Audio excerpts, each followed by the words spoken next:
2022, año de la revolución cultural para la despatriarcalización, por una vida libre de violencia contra las mujeres. Hola mis queridos estudiantes, ¿cómo están? Soy la profesora Patti Callejas y bienvenidos a la clase de quinto de primaria. Nuevamente estamos reunidos para aprender juntos el contenido de conflictos internacionales y usurpaciones territoriales en el área de ciencias sociales. Ahora vamos a observar la siguiente presentación. Comencemos.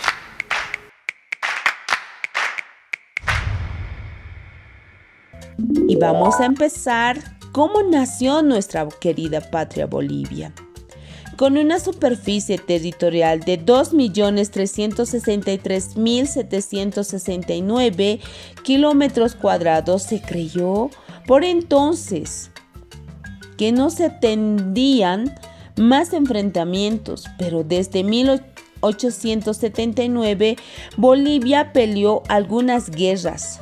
Todo por territorio y recursos naturales que los países vecinos fronterizos querían.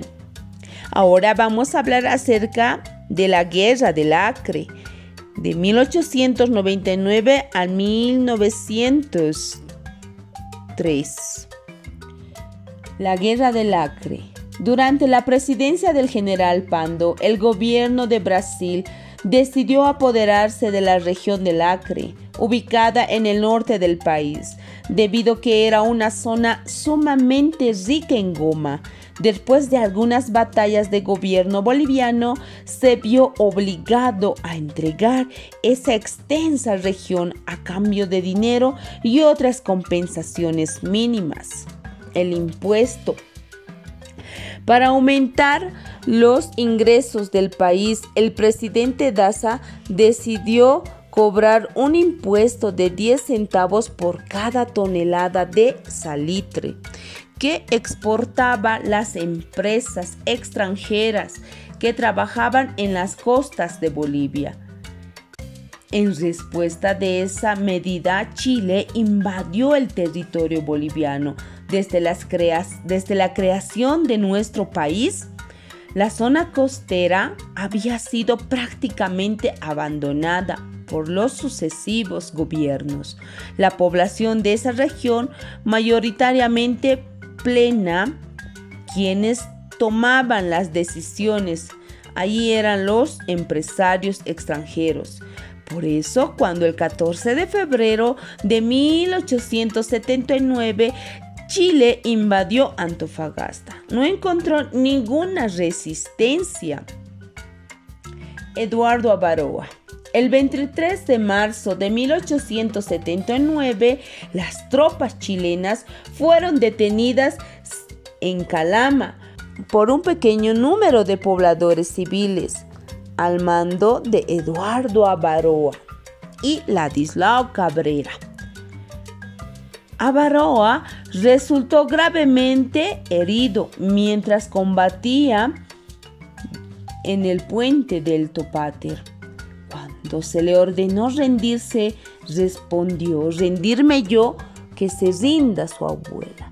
Luego fue asesinado por el enemigo. El ejército chileno capturó rápidamente toda costa de Bolivia y avanzó al territorio peruano con el fin de hacer frente al invasor.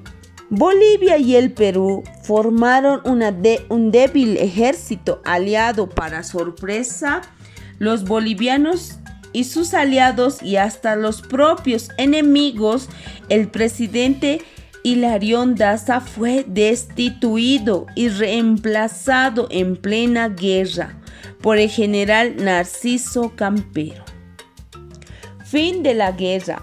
Luego de varias derrotas, las fuerzas aliadas quedaron muy debilitadas. Finalmente, el 26 de mayo de 1880, el ejército boliviano fue aniquilado en la batalla, como la del Alto de la Alianza.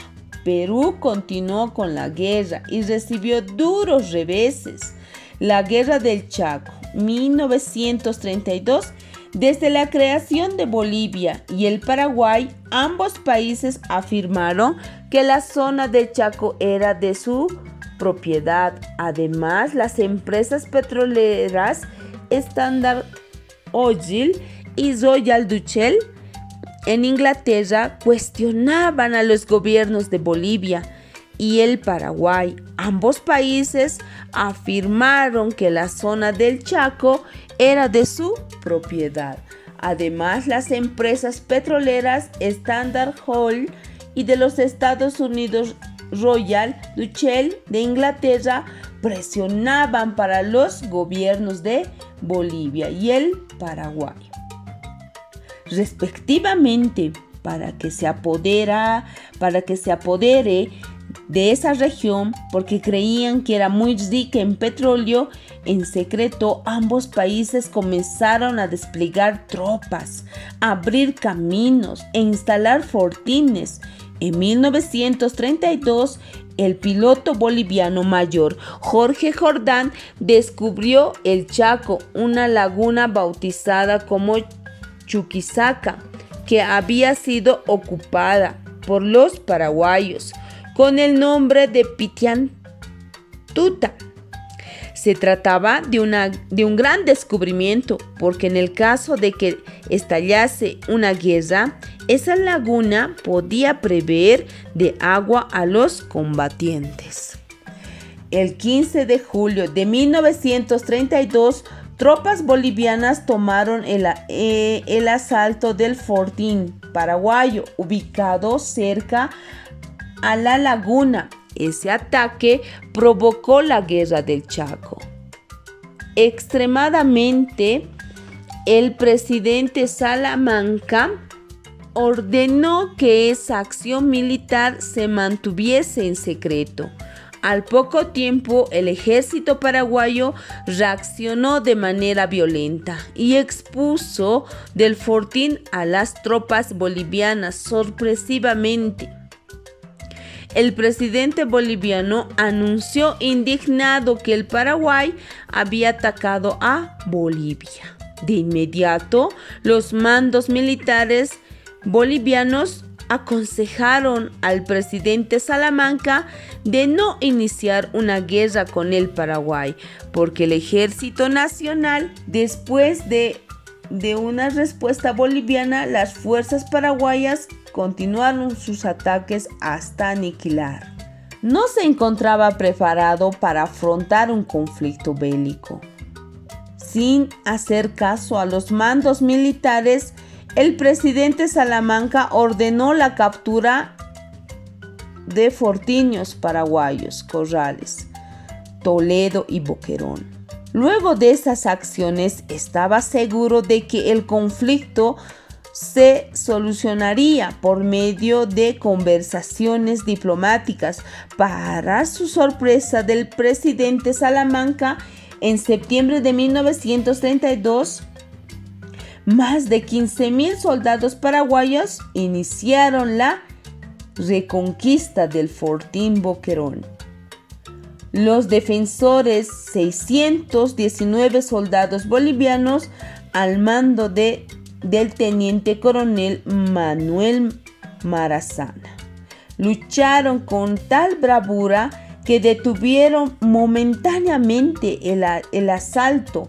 Luego de 23 días de lucha, el fortín cayó nuevamente en manos paraguayos. Después de una corta respuesta boliviana, las fuerzas paraguayas continuaron sus ataques hasta aniquilar al ejército de Bolivia debido a su pésima conducción de la guerra. El comandante y jefe del ejército boliviano, el general alemán Hans Kuhn, fue reemplazado por el general Enrique Peñaranda.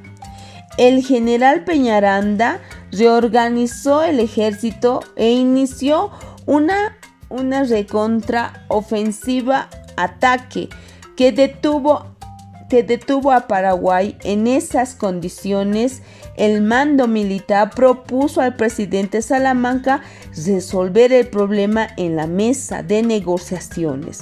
el presidente se negó a dialogar con el Paraguay y decidió dirigirse a la guerra. Personalmente, esa decisión provocó la furia de los jefes militares. Cuando visitaba al frente de lucha, Salamanca fue capturado por su propio ejército boliviano en la localidad de Villamontes y obligado a renunciar a la presidencia de la República. Luego de la renuncia de Salamanca, los militares entregaron al gobierno al vicepresidente José Luis Tejada Forzano. El presidente reorganizó una vez más al ejército y preparó las defensas.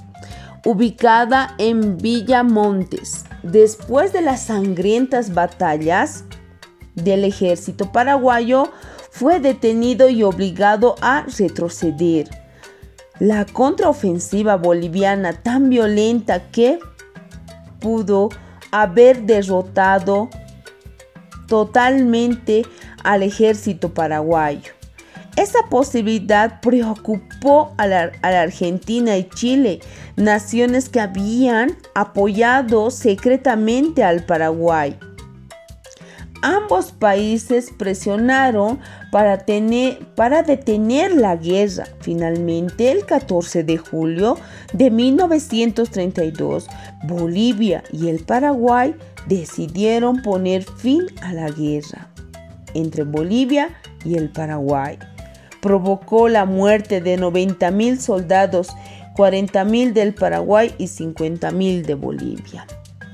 Nuestro país perdió más de 200,040,000 kilómetros cuadrados de territorio. Ahora, mis queridos niños, una vez más hemos aprendido sobre cuáles fueron los conflictos internacionales y las pérdidas territoriales de nuestra Bolivia. Como actividad nos vamos a organizar en equipos de 4 integrantes, investigamos y socializamos. Y respondemos las siguientes preguntas. ¿Qué utilidades tiene el salitre y el guano y los recursos hídricos para nuestro país? Luego, también vamos a investigar qué utilidad tienen los yacimientos, el oro y los árboles madereros y el árbol de caucho. Y de esta manera vamos a invitarles también que lean la cartilla del Ministerio de Educación, la página 99 y la página 98. Es ahí donde está el tema de los conflictos internacionales y las pérdidas territoriales.